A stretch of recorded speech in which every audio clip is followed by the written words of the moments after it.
never slow up, no I don't take shit. I got no love for the fakeness. If you wanna play tough and wanna hate this, I'll always show up. I don't ever slow up, no I don't take shit. I got no love for the fakeness. If you wanna play tough and wanna hate this, I'll always show up and make a statement. What's up? Welcome back. It's your guy Dan, and tonight is our Monday night Raw review for 10/7/2024. Backlash of Bad Blood. I was entertained. There's a few qualms I'm gonna go ahead and get out the way. Number one, I gotta be honest, I forgot tonight was gonna go down to 2 hours. I really did. So I'm sitting in my chair watching TV and I'm like, is it Friday? I had to keep pinching myself. So that it felt a little off for me because I'm so used to that 3-hour format. Another thing that I did not like about tonight's show had nothing to do with the actual show itself. It was the USA Network. Yeah, I saw more commercials than I did wrestling tonight. Even though y'all had the picture-in-picture, I'm gonna tell you something. It's a little off-putting. I don't know about you guys. When I really watch wrestling, I'm listening to the commentators and I'm watching the action, right? But then when you have that muted out and then gone to a picture-in-picture and then a commercial with the sound on, it takes you out of it. And to me, that hindered tonight's show a little bit. And I don't think that was a WWE thing. That was a USA thing. And I didn't like it at all. I thought it was very off-putting. USA. Fuckheads. Anyway, so that was my number one qualm. My other second qualm was, this was a lackluster show. I mean, it's the Backlash. We had some big names on the show. And to be honest with you, after watching Bad Blood, and if you watch my review, y'all know that I rated the CM Punk, Drew McIntyre Hell in a Cell match of the night. Coming up close to that was the other bookend, was Roman Reigns and Cody versus the Bloodline. And the middle matches we get on a Monday Night Raw or SmackDown every fucking week. To me, tonight's matches, we'll run down through a few of them. You had Gunther and Sami closing the night. That easily could have been on Bad Blood. Easily. The feud was already there. It's been there since WrestleMania. Could have been there. We could have had the Sheamus and Butch match. It's been building forever. Yeah, it's a TV show match, but it was better than the Bayley Nia match. Just saying. We could have had that match. We could have had SmackDown matches. We could have had, Andrade and Carmelo on the pay-per-view, or PLE. That's a great feud. It's been going for a while now. To put those two guys on the biggest stage for the send-off match 7 would have made perfect sense for Bad Blood. Just saying. So that's my qualms with the night. Quick recap, Bad Blood, if you haven't watched it. I enjoyed that show. It was very entertaining for me. Punk beat Drew. Yay. Nia beat Bayley. Who gives a shit? Damian Priest beat Finn Balor. Okay. Kind of knew that was going to happen. Even though Judgment Day is the more story-driven for Monday Night Raw. They're the bloodline for Monday Night Raw. We get this. Then the one after that was Liv versus Rhea with Dom in a shark cage. You know who won? Rhea won by disqualification only. But then Cody and Roman won. That was the quick rundown. It's 5 matches, guys. That's not bad. I enjoy that format, by the way. Some of these other wrestling companies are doing like 9-10 matches per pay-per-view or PLE, whatever you want to call them, or premium event. And sometimes it's just really like they mush everything in and there's not enough of slowdown and storytelling in the ring for me. So a lot of people are dissing WWE for this 5-match format. I enjoyed it. But anyway, I'm rambling. Let's get on to the show review. So, we open up the night with Sexy Red in the middle of the ring. This is her hometown. So, of course, she's going to be in the ring. She wanted to come out and she said, I just want to say, hey, everybody, and welcome to, and then went to commercial. We didn't even get to hear her speak. Granted, could have been for the best. Who knows? This wasn't her only appearance in the night, though, so it was okay. I'm going to go ahead and get some of the little stuff out of the way. We got another PFR. We all know what this is. The Viking Raiders, or, Ivar and whatever, and, Valhalla, Sarah Logan. They're coming back. They are coming back. Then they did, I do want to touch on this, for the hurricane victims of Hurricane Helen relief. I actually live in this area. I live in the North South Carolina region, if you can't tell by the accent. Have a lot of friends and family who live up in Nashville, North Carolina. Have friends who live in Florida, fellow creators in Florida. People I've met from Florida, people I know from Tennessee. These areas have been heavily impacted by the storm. So, like me and my fiance did, we went to the store. We got a bunch of the essentials for people, underwear, socks, first aid, Benadryl, stuff like that. And we actually shipped that off this morning.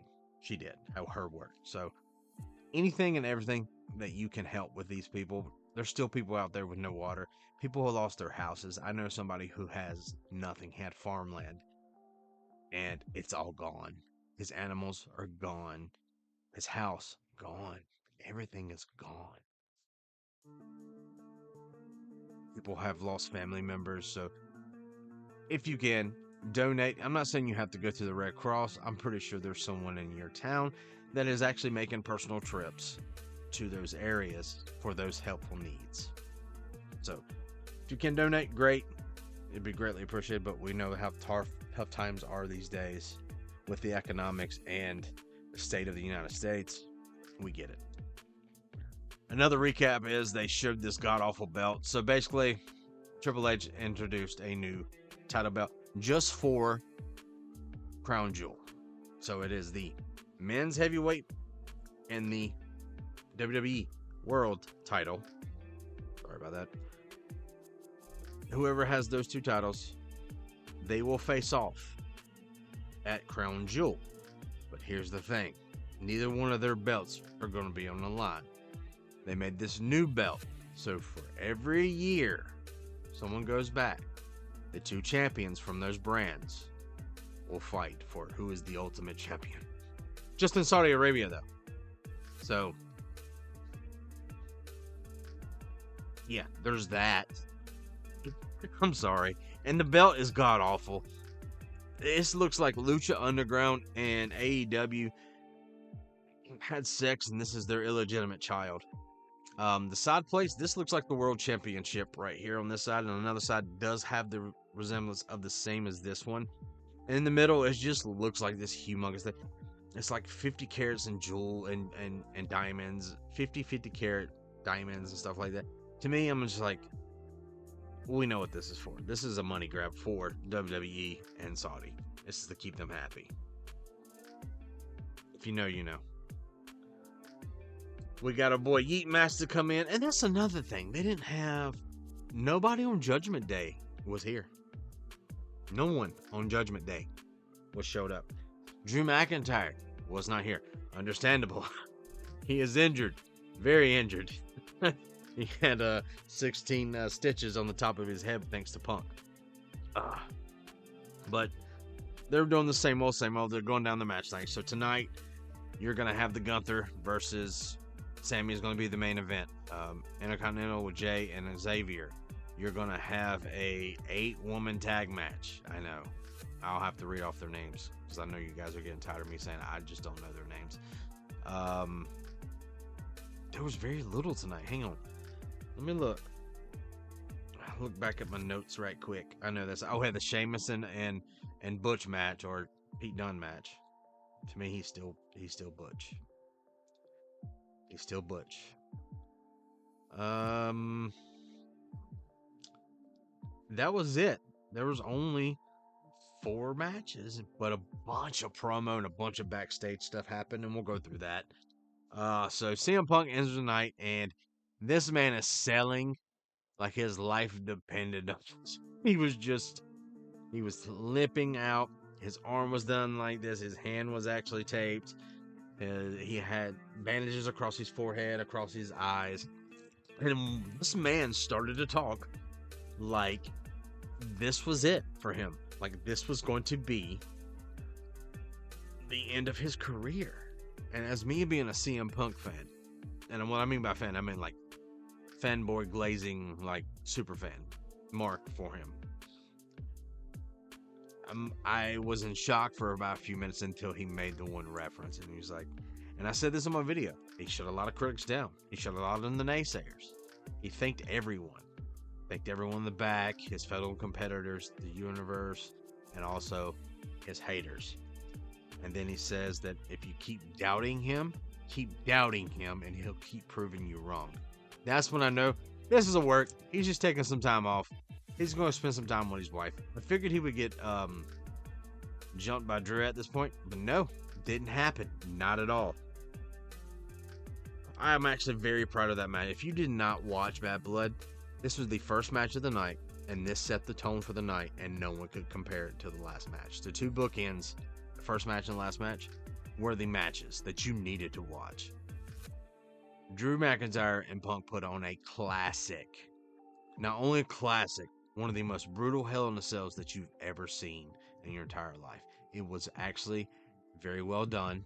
There was a lot of comparison of Hangman Page and Swerve Strickland's match with these two. And I gotta say, like, look, it's wrestling. Nothing new can never be done. It's already been done before. So, of course, the comparisons are going to be there. Then we got the Burn It Down music, and they came face to face. And I'm like, my God, really? We're going to start right back up this? And I was like, wait, no, they can't do this. Bronson Reed's still in the mix. That's another thing. He wasn't there tonight either.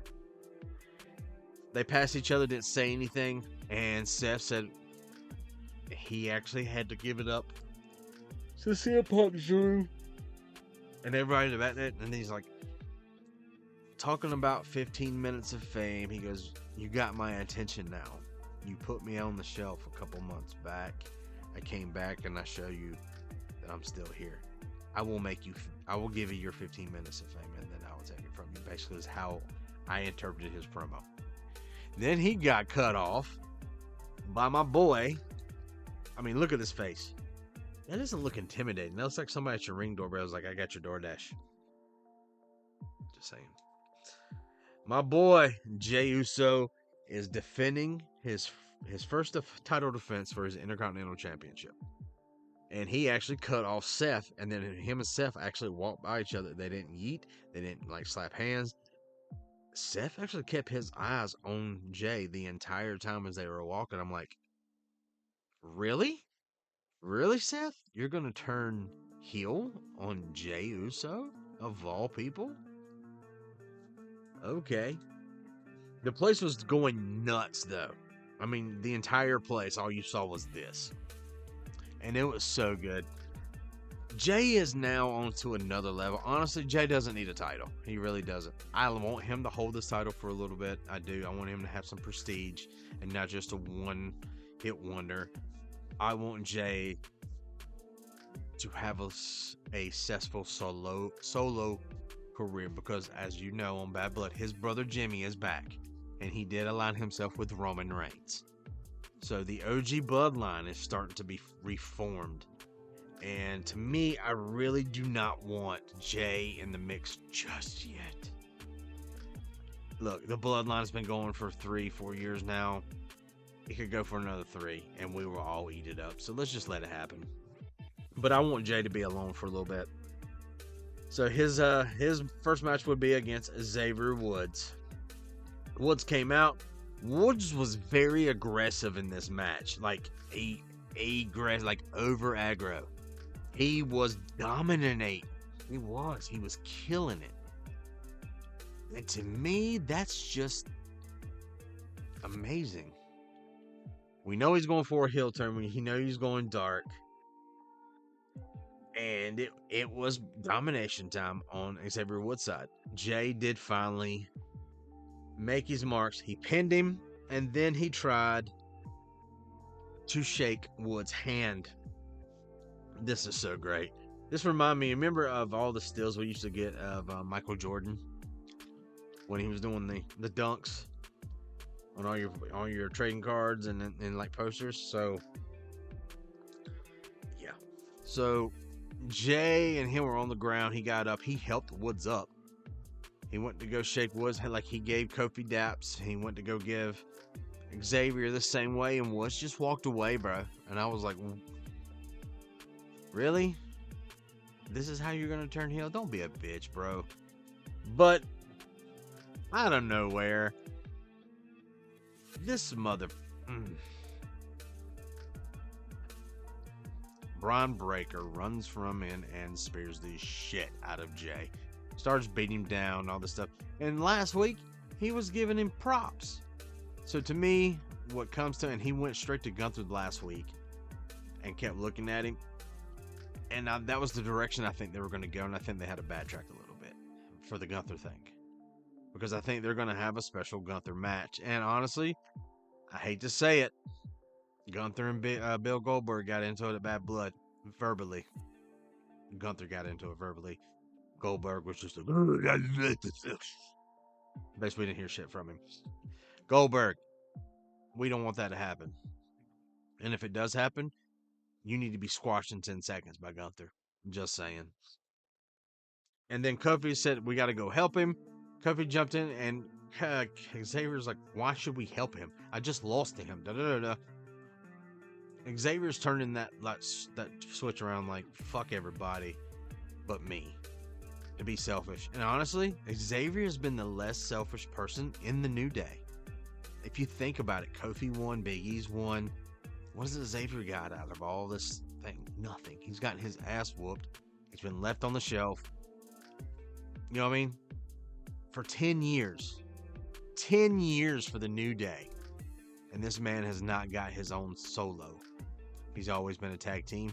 And I get it, that's what the New Day was for. But Xavier, Apollo, Creed, Xavier Creed, whatever you want to call him, he's actually a good wrestler. And he's been missing a step here and there, but this match this night, it was great. Well, Xavier rolled Kofi out and was like, look, I told you we shouldn't have helped none of that. And then Bron Breakker runs around the ring like Speedy Gonzalez, beep beep, and spears Xavier as well. Gets back in the ring and basically just stands over Jey. Jackie Redmond's in the back, goes for an interview. He just kind of like smirks and then walks away. Then we get, for the first like 30 minutes of this show, no joke, there were sound glitches, there were camera issues, everything, and then this happened. And I was like, okay, finally when they did this, we knew it was the Wyatt 6 thing. So we didn't get a clue yet. Then you see in the back, Miz and Karrion Kross were talking, and R-Truth walks up and was like, look, I think you were mistaken. I'm not with the Judgment Day anymore. And Miz was like, are you serious? Are you serious? He goes, don't worry, I'll go to Pierce and I'll go get you a match. And he's like, no. He goes, you know what? Yeah, we will get a match. Next week, you and me. You versus me.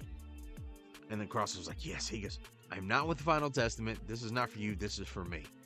And goes out of the way. Let's see how it goes. Let's see how this goes.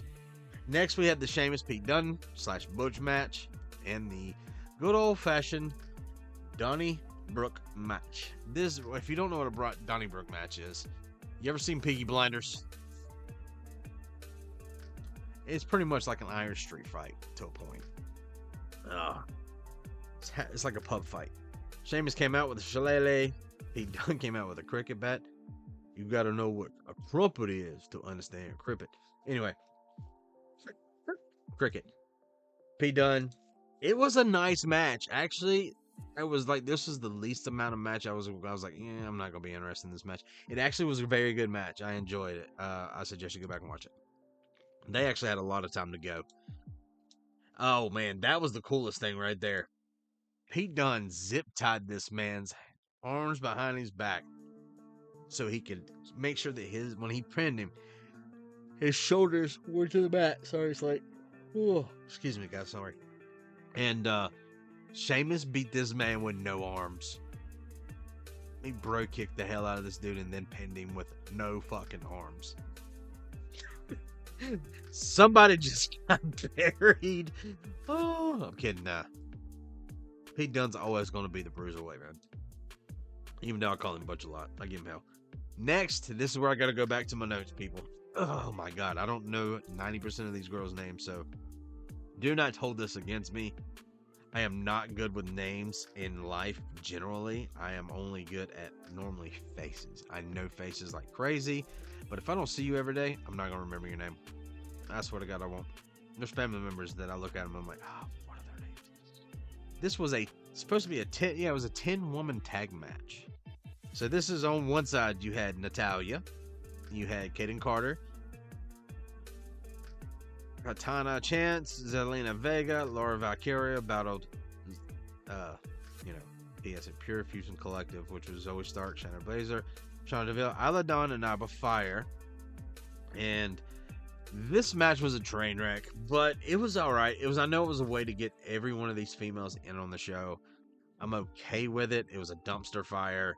The faces won, which is Natalya, Kayden, and Katrina, and Valkyria and Vega. So they won. I don't go through these matches a lot because normally no one watches these matches. They're just a throwaway on TV, and I hate to say that. I wish, honestly, with this Netflix deal, I hope that the women actually get their own show. Like they get their own PLE, and they have a show just dedicated for maybe like a behind the scenes with them, not a Total Divas, but like a day in the life of a WWE female superstar. I would watch it because Bianca and Montez's show was doing great. I love it. Next, this is so fucking hilarious. So Ethan Page comes back there, and him and Pierce are getting into it, and he's like, "What are you doing here?" And he went to go talk. He's like, "Why don't you make Punk my referee?" Because actually, it wasn't my idea. It was her idea, Ava. And then Sexy Red walks up. I forgot that picture. Damn it. And she's like, "What's up? What's up with you?" And he looks at her and goes, "I've had better." And then just walk off. I'm like, oh, it was funny. Ethan Page is trying to be MJF, but and for some reason, Cody Rhodes showed up on Monday Night Raw. If y'all also don't understand, after Bad Blood, Cody got his ass beat by Kevin in the parking lot. Kevin Owens turned on Cody. So we should have a very interesting Friday night. As he was walking, though, Sami Zayn stopped the man and was like, "Look, what are you doing here?" And he's like, "Look, I'll talk about all that stuff on Friday." He goes, I'm only here to figure out the stance and what do I got to do to become this crown jewel champion." Sammy goes, "Well, I hope you know that I'm winning that, and it's going to be me and you versus you." Rhodes said basically, "I get it. Honestly, I hope you are the one I get to face, but not, may the best man win." So he shook his hand. Sammy was a little hesitant to shake this man's hand. Don't know why. So then we got the ring general, GUNTHER versus Sami Zayn, which y'all all know how I feel about Sami Zayn in the world title match. Got a good pop. Gunther got a good pop. This match was a very good match. It was not like the one at WrestleMania. Actually, Sammy was getting a lot of offense in, man. He was getting a lot of offense, and he was actually dominating for a little bit, and so was Gunther here and back and forth. But unfortunately for Sammy, Gunther retained. Then Cody Rhodes came out. They did the face-to-face. There you go. So basically, that was Monday Night Raw in a nutshell. I enjoyed the show, but if I gotta be honest, it was pretty mid. The picture-in-picture commercial-a-thon kind of took me away from the action in the ring because I couldn't pay a lot of attention to that. So I hope they fix that going forward. Thank you guys for coming out, and I appreciate you guys checking out the videos. It means a lot to me. It's very humbling. Also, check us out on Thursday, 7:30-ish, right here on YouTube on the Wolfpack Wrestling Podcast. I'm actually one of the cast members. So that is the show that actually would go through the podcast every week. We will drop a show here and there. Think about doing some lives or some streaming, guys. Just me and a couple of you guys on lives. And just maybe we'll do like we'll do like a watch along. It might be fun. Also thought about doing a QA. I'm actually in the middle of making a video. What the hell, JD? Turn on my TV to see what time it is, and that's what comes on. My toy museum / studio. You can't see it because of the green screens, but I have an addiction to collecting toys or